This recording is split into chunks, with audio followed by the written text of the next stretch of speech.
Hey, Ghost Machine fans, this one's for you.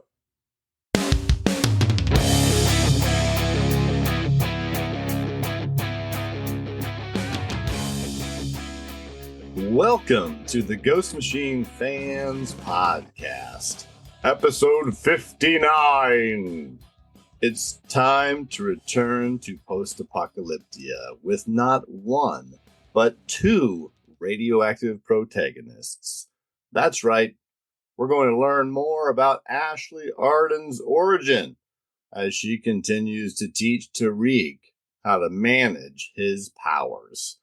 I'm Nick, and I'm joined once again by returning guest co-host Rob from Comic Book Chronicles. Rob, when I wrote the notes for this episode, I thought Snoggle would be here. Thus, the greeting reads, "How are you tonight, my glowing lady?" You know what? In a certain light, you know what? I think I could come off a glowing lady, albeit one with a beard. But hey, you know what? We'll let people be people. No, Nick, I'm fantastic. I'm glad to be here with you again today. Let's talk comics. Yeah, well, tell us what's been going on in your world. And like you've been on several times last couple of months, but remind everybody what you do. And I think you have something pretty cool coming up pretty soon, right? I basically do short form comic book reviews on TikTok and Instagram are the primary ones. I'm Comic Book Chronicles on TikTok, and I'm Comic Book Chronicles Rob on Instagram. There are other social media pages that I have, but those are the two main ones. Yeah, I do DC, I do Marvel, I do Image, I do Ghost Machine books, obviously, and you've been nice enough to collaborate with me on those. You know, Nick, your listeners that are tuning in today will actually get two kind of cool things. Number one, on the YouTube page, which is also Comic Book Chronicles Rob, an interview should be up right now with a man named Joshua Moore, and he wrote a book called More Phenomenal, How the Power Rangers Conquered the World. I'm a huge Power Rangers geek, so I got to pick his brain about that. And that interview should be up on YouTube with clips going to the various social media pages elsewhere. And then a short form review of The Pedestrian Volume 1 should also be up. And you might recall that's the book that Sean Von Gorman, who's contributed various covers to the Ghost Machine universe, is the artist for. So you can get an interview with Joshua Moore, the Power Rangers book author, as well as a look at The Pedestrian Volume 1 today as you're listening to this. That's appropriate because one of the sets of characters in The Pedestrian, Sean mirrored after the Power Rangers, and he said something similar. So you just brought it full circle, like 6 degrees is Kevin Bacon right there. I was going to say, I may or may not mention that in the video itself. There you go. All right. Well, hey, yeah. And so you have done plenty of Ghost Machine videos too, and you've collaborated with us on those, like you said. Thanks again for that. Mm-hmm. And we have a shout out to someone else who has done just that very recently. And I thought this was pretty cool because it was out of nowhere. It was from Anthony at My Kind of Weird _. So it's just spelled My Kind of Weird _ is the Instagram handle. And Anthony just posted this like picture of him holding a Rook Exodus Volume 1 trade paperback.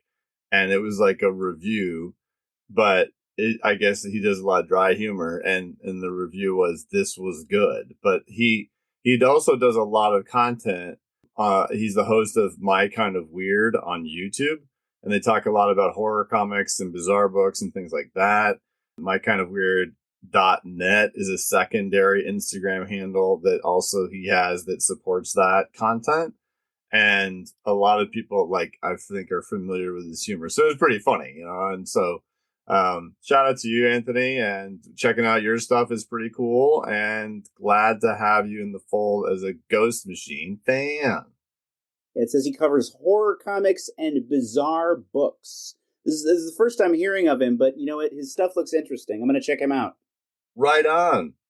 I'm not allowed to do the next function. I'm not really sure why we've arrived at that conclusion, but we have. And Snoggle's not here, which means that Comic Book Chronicles Rob is back in the newsroom. Folks, today is Wednesday, April 14th, which happens to be the release date for Geiger number 14. So be sure you race on out to your local comic shop and grab your copy if for some wild reason it isn't already on your pull list. My gosh, what's wrong with some of you people? But you know what? We actually have one more piece of news that I think, Nick, you are allowed to talk about. Do we have an exception here? Yeah, it's a big one, and I know a lot of people are really stoked about this, and I'm really stoked about this too. That's why we are supporting it and putting our stamp on it and participating in it every day. And that is because officially there is now a Ghost Machine fans community Discord server, and it is, if you want to check that out, you can go to our Instagram or you can go to Reddit to the Ghost Machine Comics Reddit that's run by our friend Flashy_transition737 is his handle. I'm also a moderator there on the Reddit. And Flash, he put together this really cool Discord. I've never been much of a Discord person. I've had like a couple of friends that use it because they'll like play a different. Some of them will play D&D and some of them play like Magic. So some of them talk in one channel, some talk the other one.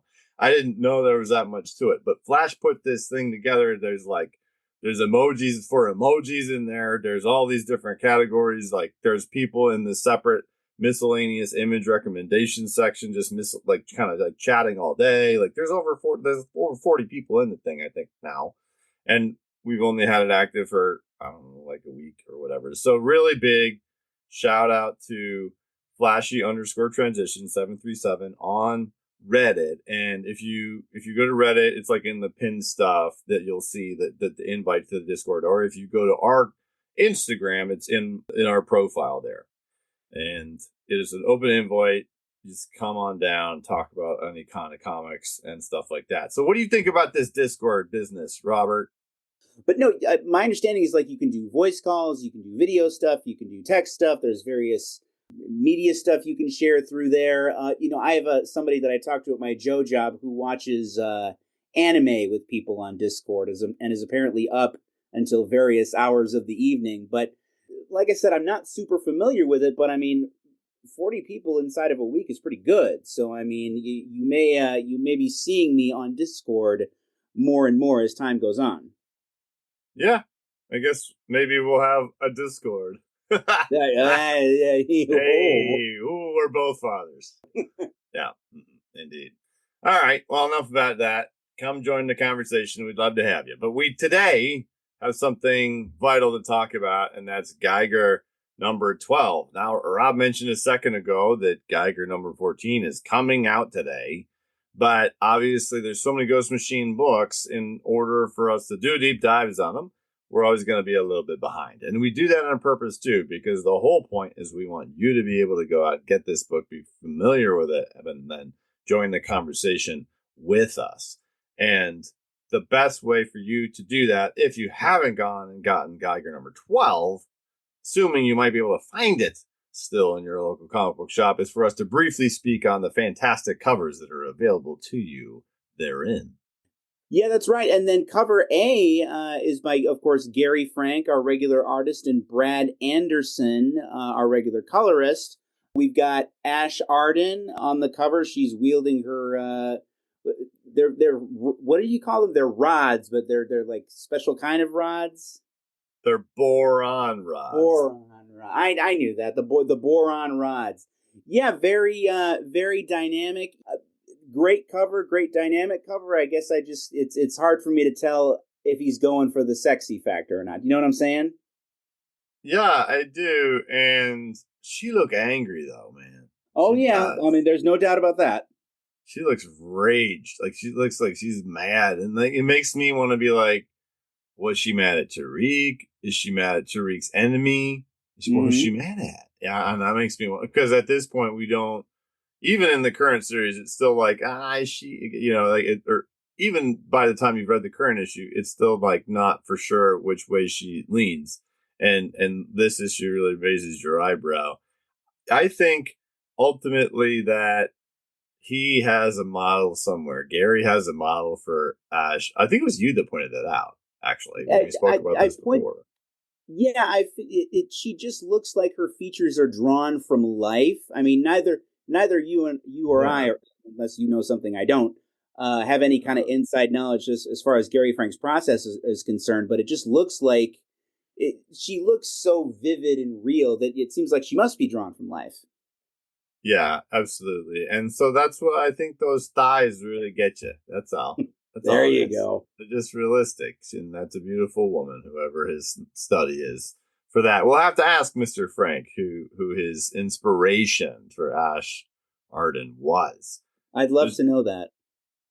2 more covers. I've never heard of this guy in the B cover. It's pretty wild and out there, man. Martin Marazzo is our artist for the B cover here. And who's the colorist on this one? Chris O'Halloran, who we have seen on a couple of other Ghost Machine covers. Yeah.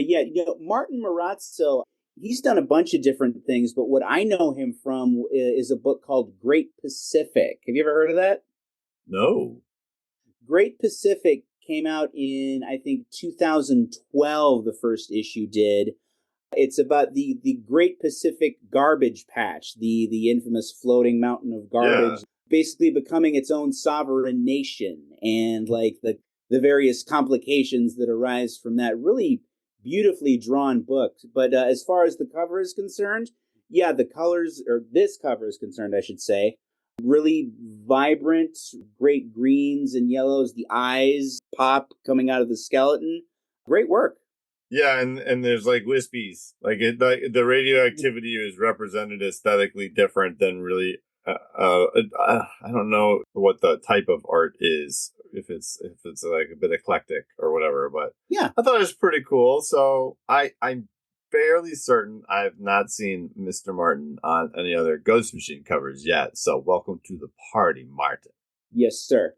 This third cover, though, this is the kind of cover that to me that will end up a little more valuable because collectors will be like, oh yeah, that one, just because of so it and it's not common that you'll get 2 Gary Frank covers either, and so it's 2 Gary Frank covers. This one it's like a character study of Junkyard Joe, and it also it's not an action figure, but it reminds me of one because that's action figure covers are a thing nowadays. Yeah.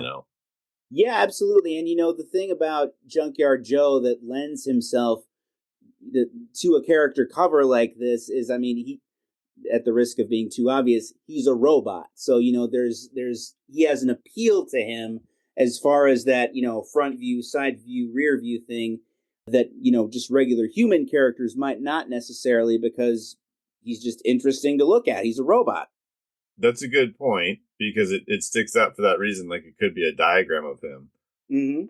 And it makes you wonder, if it's a character study, are there other character study covers that you could acquire eventually or something like that? I don't know. It's pretty cool either way. I wouldn't say no.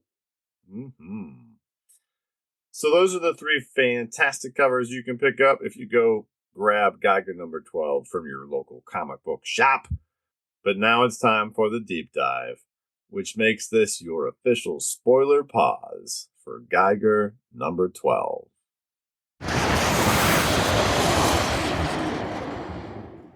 So Rob, can you kick it off with a creator roll call? Our creators are author Jeff Johns and penciler Gary Frank. Brad Anderson, as we mentioned, is our colorist. Rob Lee is our letterer, and then our editor is Brian Cunningham. And around here, Rob Lee is the king of letters. We recognize the king of letters, Rob Lee. Every time. Because he lettered so many darn books. It makes me wonder if there's anybody who does more. At least in I doubt comics. All right, so at this point, you may be here having read 13, and hopefully you're picking up 14 today. In 12, if I catch us up to speed quickly, Tariq and Nate decided to stick around Lewiston, Montana, because as far as we can tell, this lady, the glowing lady, Ashley Arden, has good intentions. She wants to be the Obi-Wan to Tariq's Luke Skywalker. She wants to help him become in control of his powers. Yes? Yes, exactly. We've got Tariq, and then we've got Junkyard Joe and Nate the Nuclear Knight, and then Zigzag and Barney are there as well. But when we open the book, it's just Tariq and Ash Arden face to face. In a very I will teach you now, student, I am the master-esque moment, right? Like, you see them both pull out their respective boron, or get ready to pull out their respective boron rods, because her whole thing is she can take them out and not have the stuff happen, and he can't. And so, and that's the deal. But there's an interesting thing here, because we get it confirmed that he acknowledges that there was a singular instance where he was able to control the power, right? Yeah, and then that leads us into our next page here. In this case, you do see this flashback scene where Junkyard Joe is on the ground with a rod through his chest, and he's incapacitated.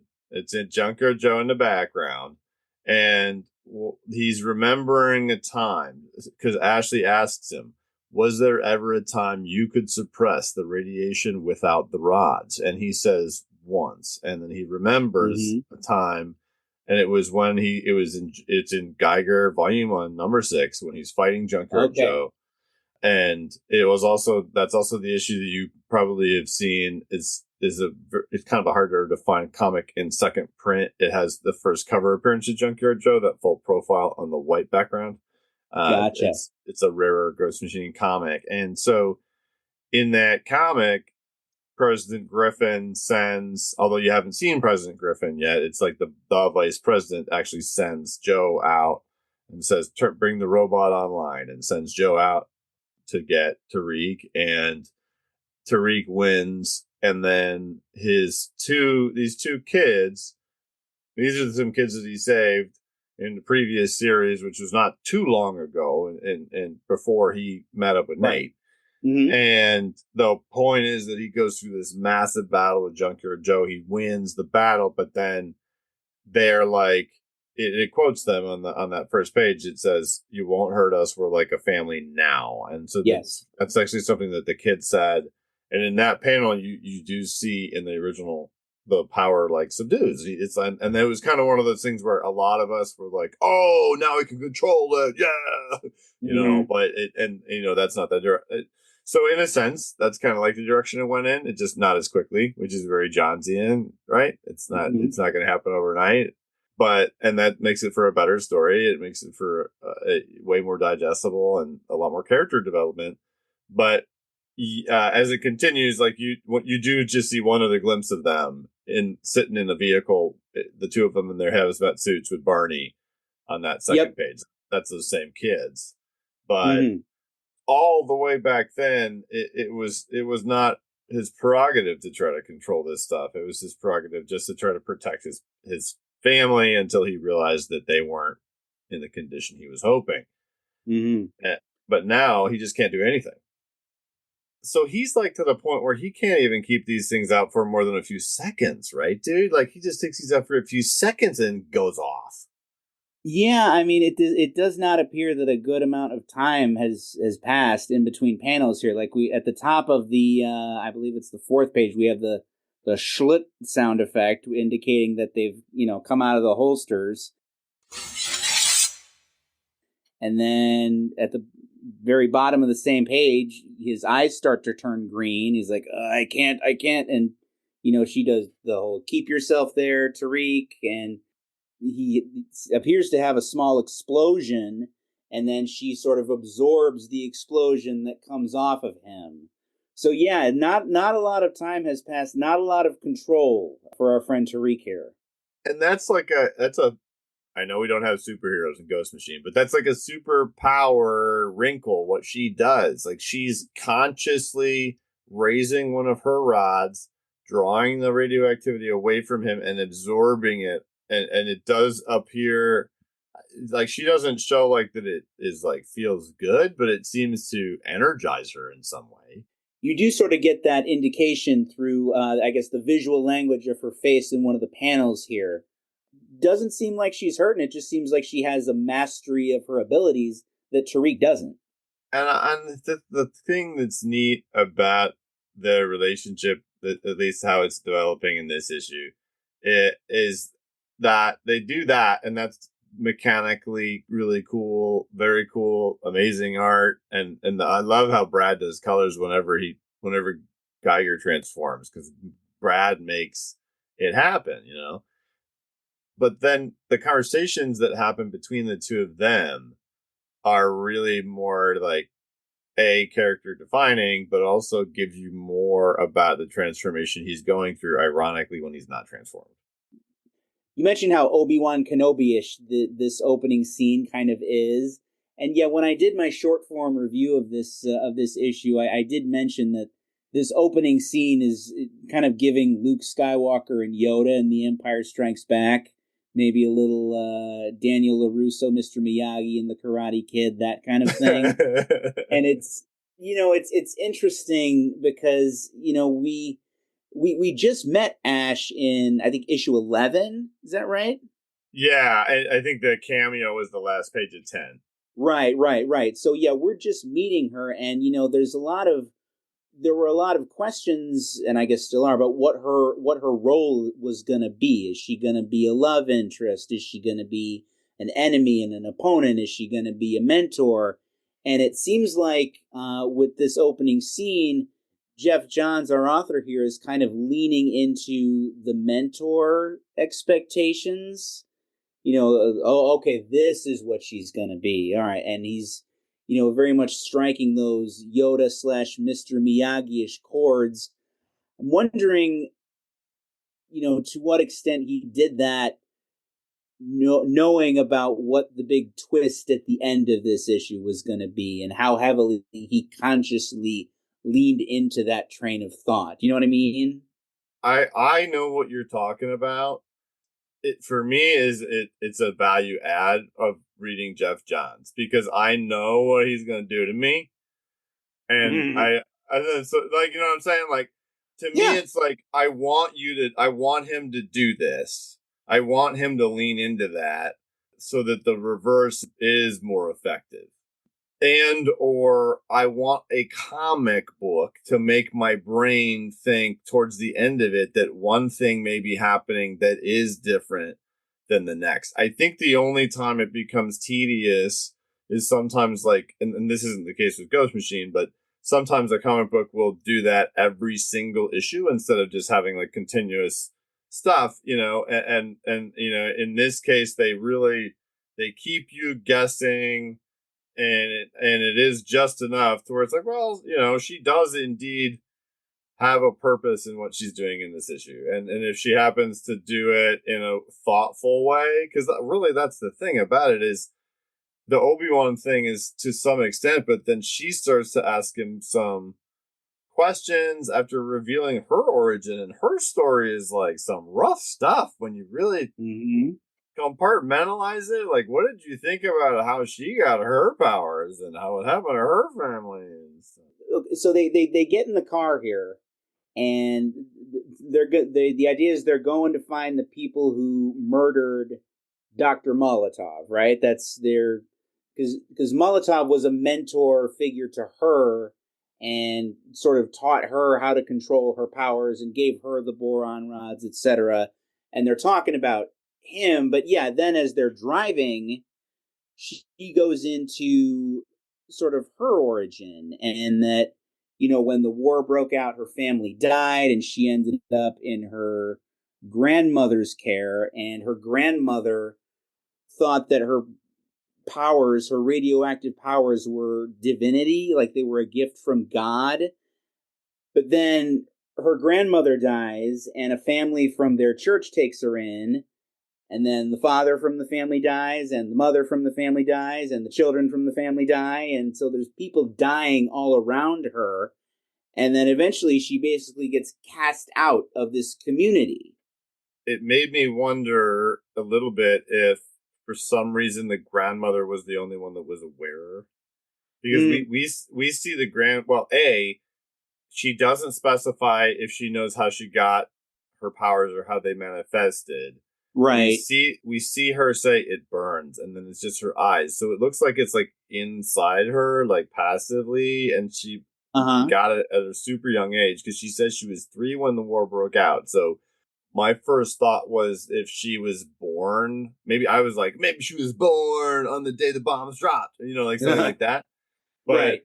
no, it's not that, So I still I want to know how that happened. But Mm-hmm. then it also appears like the family didn't know, and for quite some time she also didn't glow because people don't like. It makes sense if she doesn't glow, Yeah. then nobody's gonna be like, oh yeah, she's the reason everyone's getting cancer, you Mm-hmm. know, and but then because then the whole point is though when she's 13, and I thought that was okay, coming of age or 10 years after, so maybe it takes 10 years to gestate or whatever the condition is. I bet you could ask Dr. Molotov. Very And well. but then we just see her running in this like glowy, super glowy all form, but just her little feet, right? Her little legs Yeah. at the top of the panel. And because to me it looks like maybe it happened a little bit one time when she was young, and then it happened like a little bit later, and then a big time, and that's it. So you're wondering more about like the mechanics and the chronology of the situation. The What sad story of Ash Arden, though, huh? That's a Yeah, bummer. absolutely. Absolutely. And you know what's interesting about this issue to me, especially this section of the issue, is that we basically have several pages where our two main characters are just driving in a car talking. And what they're doing is not super interesting on a visual level. I mean, the art is very good, but they're driving through some grassy fields with some animals, and on the surface, what they're doing isn't super spectacular, like what we saw at the beginning of the issue when we had their powers on display. I imagine it must have been a challenge for Jeff Johns and Gary Frank and the whole crew to keep this interesting in terms of what they're saying to one another. Do you know what I mean? Yeah, and they're talking about she's challenging all of his negativity, basically. Mm-hmm.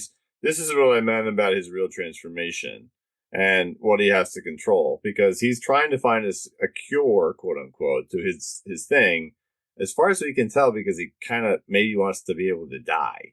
And Yeah. so and not that we're saying Tariq's suicidal, but it doesn't seem like there's much of another reason why he would want that to happen. Mm-hmm. And so he goes back and forth with her about Molotov a little bit to try to justify his actions, and it's all. But I was very impressed by what you're describing, because Gary does this thing where every single one of these panels, he's got a panel where Ash looks a little like she's crinkling her nose. Then he's got a panel where she's like wide-eyed because of how she feels about the moment. Then he's got a panel of just one of her eyes. Like each one of these is like Mm-hmm. something that could be in a gallery to me, you Yeah. know?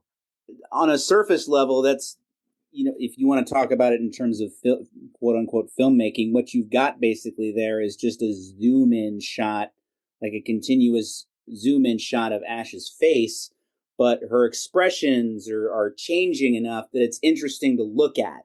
And it's not boring to look at. I imagine that's a challenging thing to do.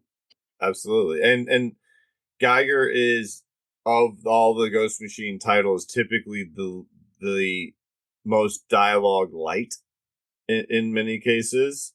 And Mm-hmm. so when we see this exposition of like this lengthy conversation in a vehicle, it's just one of those things where it's a different thing in independent comics, because there's some cool stuff in the mainstream stuff for sure, and there's characters I love and all that. Mm-hmm. But I think in order to find this type of character development or creators that can make a conversation in a Jeep equally, if not more interesting than a character exploding with radioactivity while another one absorbs it, then you typically have to go to the independent arena. You typically have to Right. go to creators that want to make their own stuff, because this is just you're absolutely right about it being cinematic, because this is a scene where it's like, yeah, I can see very quick. Like you could literally take this, put it on a script, change nothing, and then you have Yeah. this scene.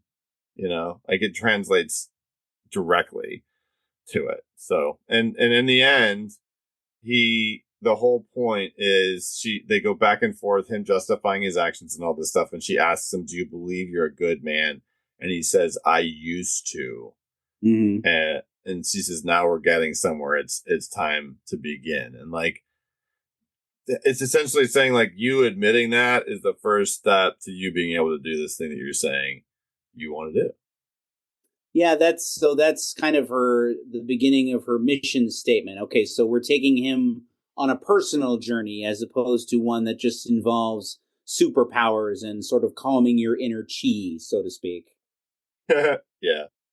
So they're gonna go kill the people that killed Dr. Molotov. She tells him Dr. Molotov got killed. And Mm-hmm. what did you think about his statement when he says, "So what are they this time? Cannibals, nihilistic scavengers, or just the usual post-war criminals?" Makes me think that he's seen a lot of different groups like this before, and like enough. You can look at it in a couple of ways. Number one, you can look at it as Jeff Johns kind of being cute from a meta standpoint. It's Yeah, like, a little oh, bit. okay, what are we gonna get here? Okay, what flavor of ice cream have we got here? Or you can look at it from the standpoint of Tariq being like, okay, I've seen this kind of thing again and again. What variety do we have here? So it's kind of the same sentiment, just from different angles, if you know what I mean. Yeah, and we've seen a pretty decent range, right? Like in Geiger, there was that town that was totally cut off and everybody was peaceful. It had a functioning cafeteria. And Mm-hmm. so there's obviously plenty, but these folks are the Hillborn and they believe that the apocalypse came so they could inherit the earth. Basically, Yes, that's the deal. Yes, they're the chosen ones. they are. And their leader fella has a tattoo of what looks like a cross under on Is that his a tattoo, chin. or is that his tattoo, or is that his facial hair? Oh, is that shaved facial hair? I can't. You might be right because it's significantly darker than the rest of the hair on his face. I think you could go either way. Now that you've said tattoo, I am kind of inclined to think tattoo, though my original inclination was to say facial hair. And don't try this at home. No. And so the whole point of this, though, is that really she's going to put him in a fight, a Mm-hmm. melee, whoever. And she knows that he's got to use his rods to fight because they're his weapons. And that Yes. means he's got to control himself. Mm-hmm. So if he decides, I'm just throwing it out there. If he was like, I can't do it yet, he could go like karate chopping, and then. But He could fight hand to hand, is what you mean.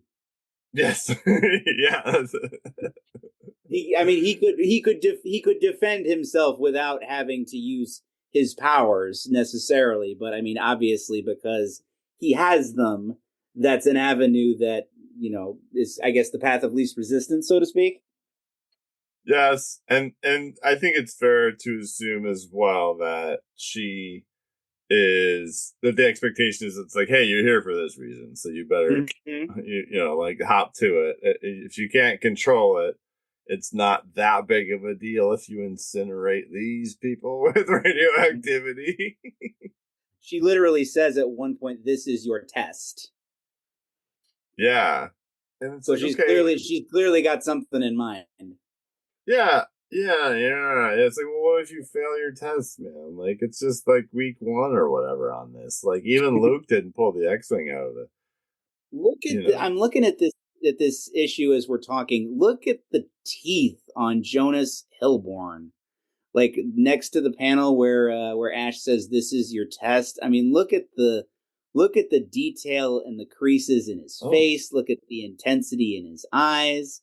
I mean, look at his obvious need for a qualified dentist. I mean, that's an amazing piece of business right there. yeah. Gary Frank is in Italy. and he draws incredible comics, and he drinks incredible wine, and he eats incredible food. And I just think that we were very fortunate because this is not the kind of thing. There's a lot of great comic book artists out there nowadays, and it's really awesome time to be a comic book artist if you're going to go out and become one. But this stuff is like on another level, man.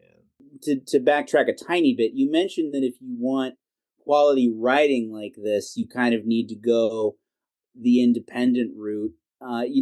Number one, if you want quality art like this, you also probably have to go the independent route, although that's not to say anything bad about the art we get from our mainstream superhero publishers. But frankly, there's a lot of independent comics out there that just aren't up to this level. Like, this is elite work that I see not just from Geiger, but I've talked about Rook Exodus in the past, and Hyde Street, and the Rockefellers, and I mean, just this is a company that's filled and stacked top to bottom with just elite level talent, and no one's paying me to say that. I actually mean it.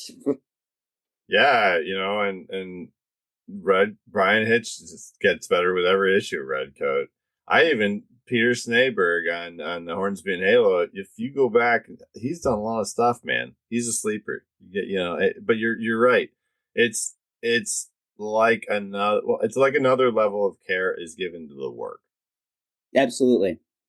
And another level of ability is present in it. And then, but not to take anything away from Gary, but really these next couple of pages where Tariq can't control it are a testament to Brad's ability. Like the just 73 shades of green, man, to show him transforming and like he's like exhaling and like trying, and you can see the energy flowing off of him because she's doing it again, like, and she's pulling it over, and then just the way that he makes her pop off of that page when we get that full 1-page spread that they have with all the burn up corpses and her just glowing like crazy. It's just so sweet, dude. Well, so we've got the fight here, and as you mentioned, to your point with the colors, we've got Tariq saying, I never wanted to become this. She says, you can control it, have faith, and then we get the close up on the top half of his face, and like you said, there's various shades of green and greenish yellow. It's a great piece of business. But then we have this 2-page spread of just yellow, well, greenish yellow. And that, of course, is the explosion. That's Tariq's explosion. That's how it's depicted. I mean, what did you think about that? I didn't think about it until you pointed it out. But I will admit that while I buy every single thing on my pull list physically, I read the majority of it digitally. And when I am flipping through this digitally, it doesn't stick out as much, but I feel as though if I had opened it and there was like, a spine in the middle, then I would be like, wow, that's a lot of space. I think that, like you said, these are elite people though. And that means what they want us to do is they want us to see Tariq's eyes. They want us to know what he does. And in this case, the explosion is that. It's like that page, the significance of that moment, we're supposed to know. And it's less green, it's more yellow, right? Like the green is on the edges. And then it's almost like it kind of meshes to him. I like how on the page where it's a 1-page spread of just her after she absorbs it, that like the radioactivity seems like it's flowing around her, like she controls it more. Whereas with him, it's like that little bit of those kind of like bubbly. I don't know the way that you describe them, just like the way that the energy is flowing around her. It's more like womp, womp, womp, like around her. Whereas with him, it's like uncontrollable and going everywhere. This is the page where she says it still burns, but I can take it. Yeah, after she's basically absorbed his whole explosion, and there's a bunch of burn up corpses on the ground. If you look at her, I think it's her left arm from her perspective. Yeah, there is kind of a circular quality to the effect around her elbow that does Mm-hmm. and ditto with her leg on that same side that makes it makes it look like she's in control of the power. So yeah, I see what you're saying. I hadn't noticed that before, but no, you know what? It does make sense in that respect. Pretty cool. Pretty cool. So those dudes are dead. All of them are dead, as far as we can tell. And they're just kind of like, all right, well, that worked out. So Mm-hmm. we'll find some more people that could potentially benefit from, being removed from the world in case you mess up again to There read. you go. And we'll keep working at this. And she's like following up Obi-Wan style. And she's like, we'll just keep training far from Lewiston. I think they've seen enough fireworks to last a lifetime. What do you say? And he's like, oh, he kind of does an Eeyore, but it isn't okay. Yeah. Mm-hmm. And that this panel where she puts her hands around his arm and Yeah. and like leans in and is almost smiling. And she gets excited and she's like, that's a first step. And she comes off so genuine, right? And this is Mm-hmm. what I was talking about, where I know what you were saying about how much they lean into it. And for me, I want Jeff to do that, even when I Mm-hmm. know, like, I've just read like hundreds of comics that Jeff Johns has written, right? And like some of them do that and some of them don't. But I think that he does it effectively, and even just the positioning of the characters. Like, I imagine Gary and Jeff sitting there being like, "Hey, we got to make her seem like, like she can't have any negative qualities at all. We really want this to be a surprise to the reader." And they're not Right. presenting her differently than she should be. They're simply, just like in a film, emphasizing the things that they want us to see so that there's more gravity when there's the other stuff, in my opinion. Look at her body language in the panel that you're talking about. She's grabbing his arm. Now, is there a hint of flirtation in that moment, or is that just because I mean, look at the way she's grabbing his arm. Is that, to your point, are they trying to lead you in another kind of direction for a brief moment? Oh, yeah. I mean, it makes it look a little bit like Glowing Man and Glowing Lady in that one. Yeah, yeah, like an arm in arm aspect. Yes, that is exactly. Yes, that is what it looks like. It looks like she has decided to be arm in arm with him or whatever. And he looks awkward, like he doesn't know what to do. Yeah, yeah. Well, I mean, in all fairness, she did just incinerate a bunch of people. So, Yeah, that's or I true. guess he That's true. he incinerated a bunch of people. She stopped him from. A bunch of people were just incinerated. So maybe he's just coming down from that moment. Yeah, it's a pretty good. But yeah, and she's like, it's okay. Yeah, it's fine. Yeah. And we learn that either she has a darker side, or in the very least, she's got a secret, right? Because these Mm-hmm. last 3 pages, they're a little bit of a game changer and a tone changer. Yes. You Yeah, know? giant tone changer because we go down into this. She takes an elevator down into, I guess, I don't know if you'd call it, but well, we've got a hallway and then we've got a locked room with what appears to be like a metallic door, and there's an eye level slot that she opens, and we've got somebody inside the room, and I think he throws a cup at the door and says, let me out of here." And this person inside this room says, "You have no idea what's happening to you, what these changes truly mean, and the risk." And Ash says, "Of course I do. That's why you're down here working for me. And I know I ran into someone who knows you." And then the last page of the issue, we see Dr. Molotov. Yes. And He and is so alive.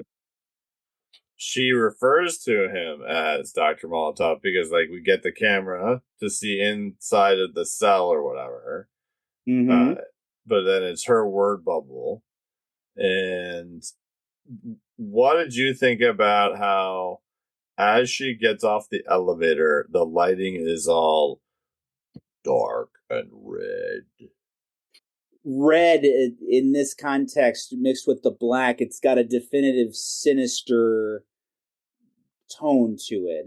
I I Yes. hesitate to say this based on how many Star Wars references we've made up to this point, but I almost got like a Hmm. Darth Vader vibe, because of the swishing of the cape and things like that. But she steps out of the light, like the green light, and steps into the red at the top of the Exactly. page. So it's almost like, okay, we're stepping into a different quality of hers here. Does that make sense? Yes, exactly. That is a very good point, in my opinion. That is what they're trying to do, and that's one of those things where you got to read these comics more than once, and you got to remember that you're dealing with elite people, because it's not just like a turning point, because it still leaves you up in the air. All you know is she's been lying to Tariq. You don't know why, but she does perceive Molotov as someone that's quote working for her, and that Mm-hmm. sounds, like this presentation, that transition from the green to the red, the darkness, the light to dark. It does imply that there's a side of her that this is a different side of her, per se. Yes. And Yeah. so you're of the mindset that as far as the beginning of the issue where we have kind of the Luke Skywalker, Yoda, Daniel LaRusso, Mr. Miyagi type scene, you want to be taken on the ride. You want Jeff Johns and whoever he's working with to throw in these twists and turns to get us to this moment. So this was an effective issue for you in that sense? It was, and I think what another thing an example I'll give you there is, you ever see a movie where like they present the character as good the whole time, and then in the last 5 to 10 minutes they reveal that like that character did a bunch of bad stuff, but then they do all these like flashback scenes where they show, oh, that character Mm-hmm. did this little thing in that moment, or that character was the one that put that bomb there, or like, or whatever it Yeah. is. I think that, well, yes, I like being taken on the ride. It's more so that I feel like the camera for now is showing me the good stuff. And so the twist is okay. But I also don't, in this type of a world, and especially like what we find out about what shaped her as a person, nobody's like good or bad anymore, right? Like everybody's damaged. Everybody's a bad guy. Everybody's been through the worst, and so it's hard to know, like what's like how to even feel about it, because how do you even feel about a guy like Dr. Molotov? Like this whole bio of this guy is about how much he wants to be redeemed, and like, I'm sorry, man, if this happened and you and I were hanging out in Lewiston and we knew he was there, I'd be like, that's the guy that made all these bombs. That's the bad guy. You Yeah. know, like too bad if he wants to be redeemed. So it's I don't mind it, but I think it's one of those only in a comic things, because I think in it that, well, they really in a film, like they would have to. It's almost like they lean farther into it in a comic. They can safely lean farther into comic, whereas in a film, somebody might be like, "Well, I thought it was like this. What happened?" Mm-hmm. Yeah, different But rules apply to different mediums, absolutely.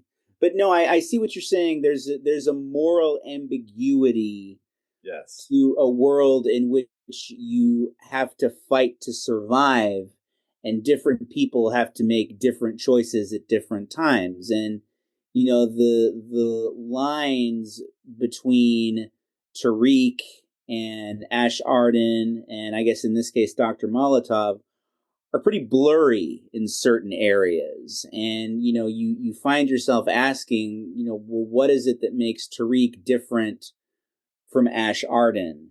And certainly exactly.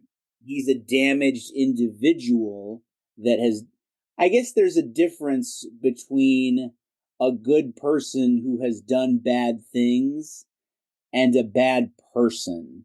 And in Hmm. a sense, we may be about to find out how that difference manifests between Tariq and Ash. Yeah, and if when you were three, you like melted your grandma with radioactivity, and then when you were 13 a whole bunch of people died, and like all this stuff, like, you it's understandable, like you'd have a lot going on, and this guy is also the only person that knows, literally his bio says that he's the foremost expert on this stuff in the world. So Mm-hmm. whether she's an evil villainess or not, it makes sense that she would want to like have access to his knowledge. Why he has to be locked in a basement is what I'm like really curious about. It's like, why do you have to do it that way, and why is he willing to do whatever she wants while he is in that situation? So we'll have to find out. Now you mentioned his bio, like what you're referring to is the little dossier page that comes after our feature in this issue, right? Yes. Okay, Yes. so that's where we kind of learn that that he's a person who wants to be redeemed. We learn all of his stats, his age, his height, all that kind of thing. We get his first appearance, and that's where we kind of fill in some of the blanks as far as Dr. Andrei Molotov is concerned. I hesitated because I wasn't sure how to pronounce his first name. Yeah, I think you got it right. And Okay. it is a 2-pager, and I like these. They always remind me of the back of a 90s trading card. Mm-hmm. Yeah, definitely. Gotta get me some Ghost Machine trading cards one of these days. There you go, man. Yeah. All right, well, hey, that was a fun issue, and 13's out. We're going to be catching up on the Unnamed stuff pretty quick because we really want to talk about 14. But we have one more segment that we want to chat about, which is listener mail. And I thought this was a good one because it's very organic. It's like a very organic question. So this listener mail is from Soren, Soren, who sent us an email at ghostmachinefans@gmail.com, like you can do as well. If Snoggle was here, she would tell you it's called a fantastic mail. So there's that. There you go. And Soren writes, I found your podcast on the Facebook page. That's the Ghost Machine Comics fan Facebook page is what it's called, folks. So go check that out. It's easy to find. And I've been listening to your Rook Exodus episodes. I just picked up the Rook Exodus trade, and it was sweet. I have not read any other Ghost Machine comics. Since there is not any more Rook coming out for a while, what other Ghost Machine comic is closest to it that I can read? It's a good question. It is. It's like, it's such a wonderful, wonderful place to be at. Because we can be like, Soren, there's all these wonderful, it's like you're at a buffet. Kind of, yeah. It's just, there's just so much. But so really, so a lot of people found Ghost Machine via Rook Exodus, or a lot of people found Ghost Machine via Hyde Street.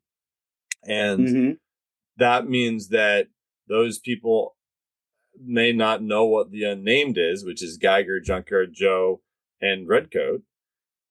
Yep. And the Northerner content too. And so what do you think, Rob? Like, if I've read Rook Exodus and nothing else, I know that I gotta wait like a little bit for that next issue, and even then, it's just I want more Ghost Machine. So, like, where should I begin? Well, okay. The good thing about the Ghost Machine line of comic books is that you have a great variety.